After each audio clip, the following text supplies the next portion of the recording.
Bine v-am găsit, dragii mei din Zodia Vărsător, oriunde v-ați afla. Azi voi face lectura generală pentru ce a mai rămas din luna lui septembrie, așa că dacă aveți soare, lună, Venus sau ascendentul în Zodia Vărsător, atunci această lectură este de asemenea și pentru voi. Și înainte de a începe, nu am cum să nu vă mulțumesc tuturor. Sunteți minunați pentru mesajele voastre, comentariile voastre, pentru like-urile voastre și să le urez bine ați venit celor care sunteți noi pe acest canal și care încet, încet vom mări această comunitate frumoasă a florilor de lotus. Așa că, dragilor, haideți să vedem cu ce energie veți încheia această primă lună de toamnă, această lună septembrie. Care este energia voastră, dragilor din Vărsător, pentru acest final de lună septembrie?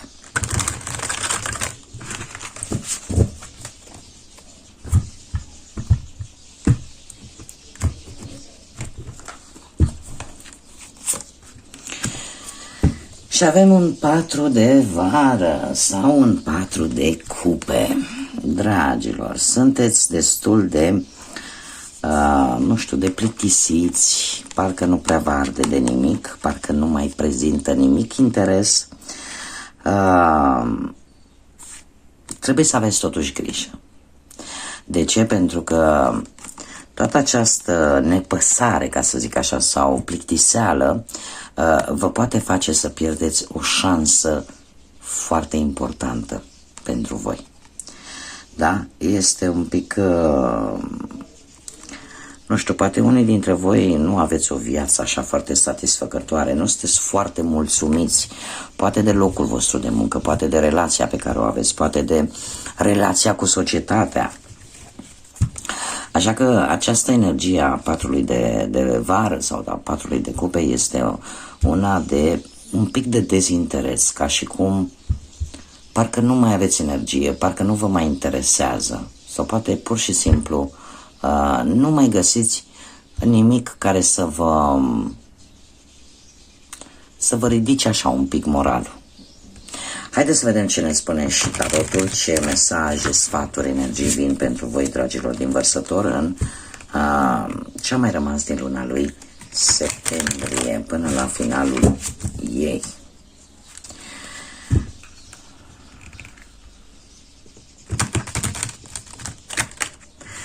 Nu știu, poate unii dintre voi, aș zice cu această energie a patrului de cupe, sunteți prea siguri pe voi vis-a-vis de o anumită situație. E ca și cum am luptat, sunt într-un loc sau sunt într-o relație, totul este, nu mai trebuie să lupt, nu mai trebuie să fac nimic pentru că e gata, făcut și cam atât. Pentru că s-ar putea să aveți surprize. Deci poate să fie și acest lucru. Haideți să vedem, avem un 3 de spade, dragilor. Avem împăratul, avem regina de monede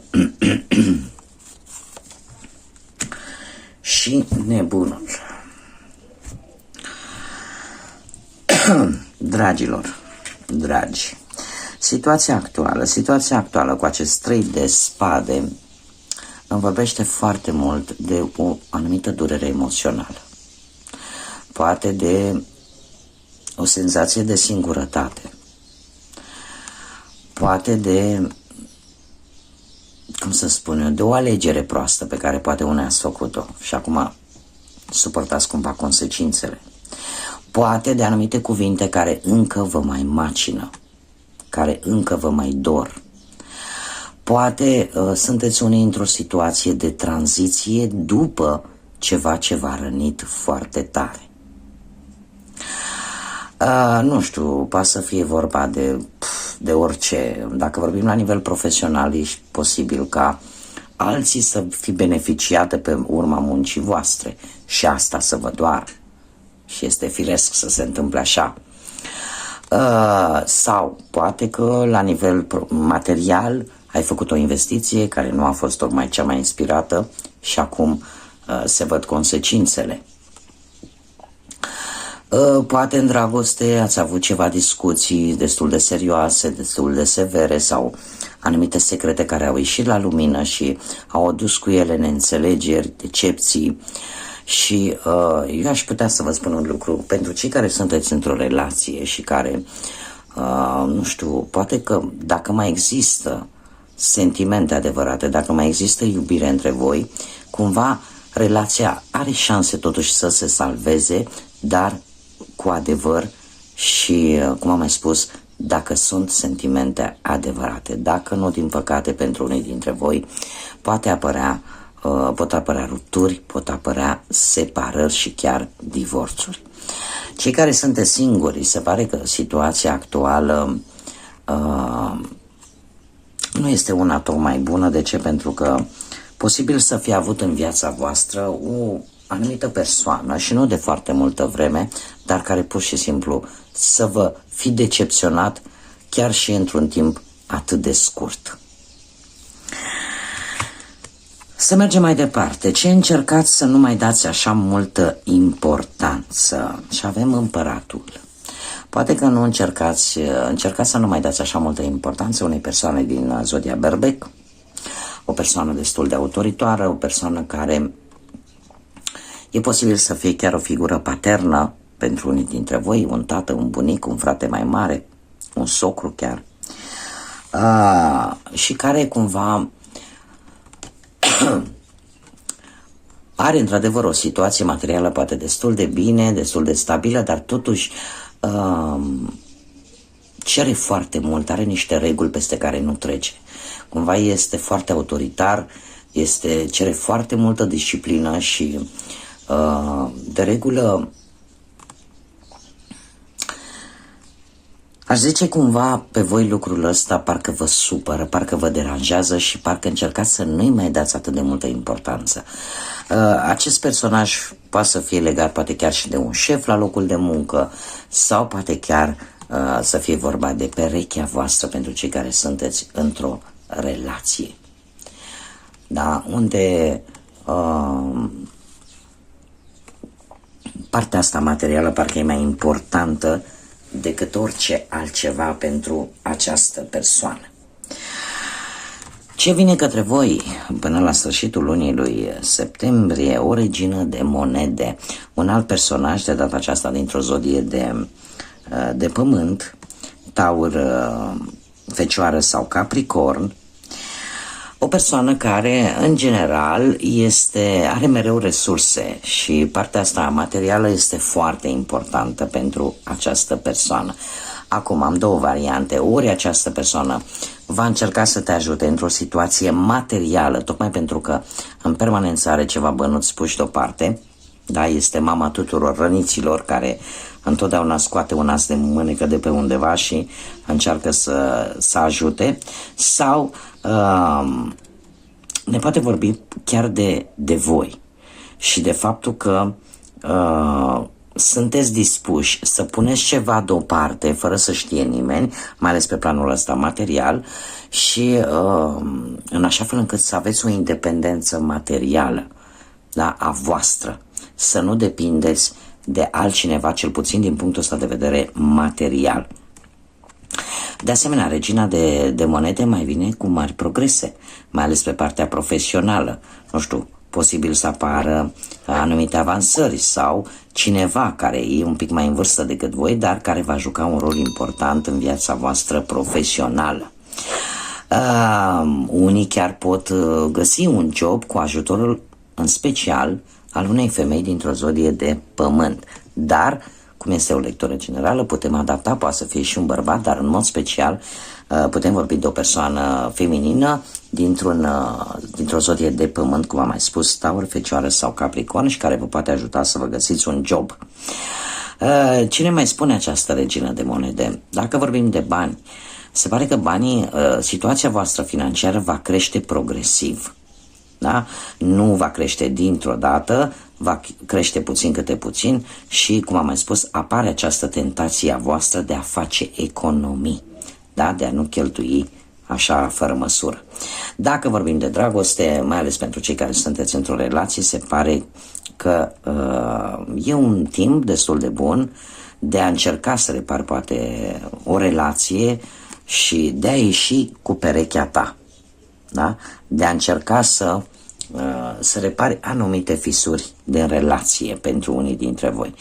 Pentru cei care sunteți singurei, nu știu, aveți tendința de a alerga după o anumită persoană, de a convinge o anumită persoană, poate, ce calități aveți voi. Această carte, în mod special, vine și cu un sfat, și anume, nu mai încerca să convingi pe cineva de calitățile pe care le ai. De ce? Pentru că aceste calități sunt îndeajuns ca să poți atrage iubirea în viața ta. Da? Pentru că sunt mari șanse ca iubirea să ajungă și dragostea să ajungă la tine. Lasă să vină și, cum să spun eu, nu încerca poate să te umilești în căutarea sau în a convinge pe cineva de fapt cum ești tu ca și persoană. Cineva vrea să te aprecieze cu calitățile pe care le ai, sunt sigur că o va face. Este sfatul cu care vine această carte. De ce anume trebuie să țineți voi cont? Și avem nebunul. Trebuie să țineți cont că orice început nou, dacă de un nou început, vine și cu anumite riscuri. Dacă sunteți, și de lucrul acesta trebuie să țineți cont, dacă sunteți dispuși să faceți anumite compromisuri și să vă asumați anumite riscuri, atunci toate bune și frumoase. Dar dacă aceste noi experiențe care vin în viața voastră, nu știu, poate o mutare, poate o călătorie lungă, trebuie să te asiguri foarte bine pe unde mergi și ce riscuri implică poate această călătorie sau această mutare sau această schimbare care vine în viața ta. Dacă ești dispus sau nu să faci anumite compromisuri.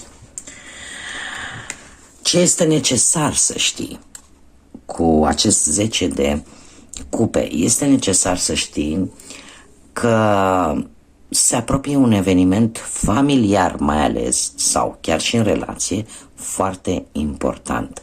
Un eveniment care poate să-ți aducă stabilitate și progres.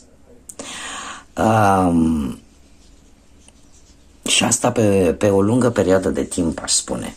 Nu știu, se pare că vei descoperi valori foarte solide în ceea ce privește viața de familie, în ceea ce privește viața de pereche, de relație și este necesar să știi că de multe ori trebuie să-ți urmezi inima și mai ales în acest sfârșit de septembrie.